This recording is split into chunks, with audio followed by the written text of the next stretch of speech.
بسم اللہ الرحمن الرحیم لقد کان لکم فی رسول اللہ اسوۃ حسنہ۔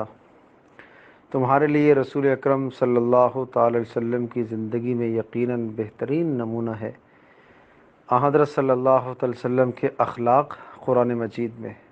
حضرت سعد رضی اللہ تعالی عنہ ارشاد فرماتے ہیں کہ میں حضرت عائشہ رضی اللہ تعالی عنہا کے پاس گیا اور میں نے پوچھا کہ رسول اکرم صلی اللہ علیہ وسلم کے اخلاق کیسے تھے؟ حضرت عائشہ رضی اللہ تعالی عنہا نے ارشاد فرمایا، کیا آپ قرآن مجید نہیں پڑھتے؟ میں نے کہا جی ہاں میں پڑھتا ہوں۔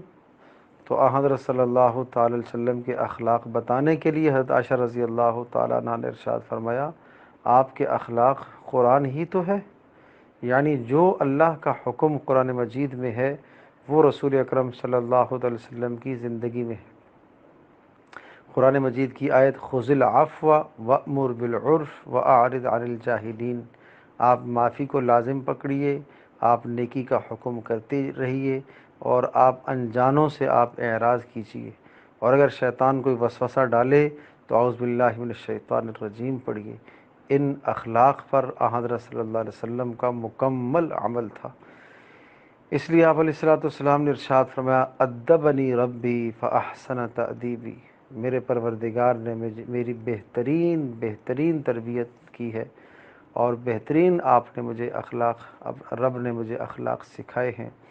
اور حضرت صلی اللہ علیہ وسلم کی دعاؤں میں یہ بات بہت کثرت سے ہے، اور جب آئینہ دیکھتے تھے اس وقت یہ دعا پڑھتے تھے، اللہم کما انت حسنت خلقی فحسن خلقی، اے اللہ جس طرح سے تو نے میری صورت کو اچھا بنایا ایسے ہی میرے اخلاق کو بھی اچھا کر دیجئے۔ حالانکہ رسول اکرم صلی اللہ علیہ وسلم کے اتنے بلند اخلاق تھے کہ اللہ پاک نے قسم کھا کر حضرت صلی اللہ علیہ وسلم کے اخلاق کو بیان فرمایا، وَإِنَّكَ لَعَلَىٰ خُلُقٍ عَظِيمٍ، آپ کو تو خلق عظیم، بڑے اخلاق اللہ نے عطا فرمائے۔ اس کے باوجود بھی آپ یہ دعا مانگتے تھے۔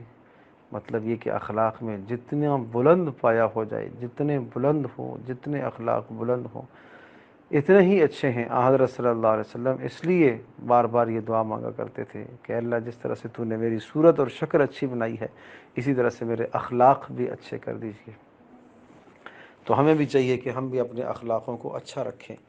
اور حضرت جبریل علیہ السلام جب یہ آیات لے کر آئے تو آپ علیہ السلام نے پوچھا جبریل سے کہ میرا پروردگار ان آیات سے کیا چاہتا ہے، کہ میں کیا کروں، اللہ کی منشا کیا ہے؟ حضرت جبریل نے فرمایا میں اللہ سے پوچھ کے آتا ہوں، اور اللہ سے پوچھ کر جبریل آئے اور پھر آ کر ارشاد فرمایا، آپ کا رب آپ کو حکم دیتا ہے کہ جو آپ سے قطع تعلق کر رہا ہے آپ اس کے ساتھ اپنا رشتہ ناتا جوڑیں، اور جو آپ کو محروم کر رہا ہے آپ اس کو عطا کریں، اور جو ظلم کر رہا ہے آپ اس کو درگزر کریں۔ یہ اعلیٰ اخلاق بتائے۔ اللہ پاک ہم سب کے لیے عمل کرنا آسان فرمائے۔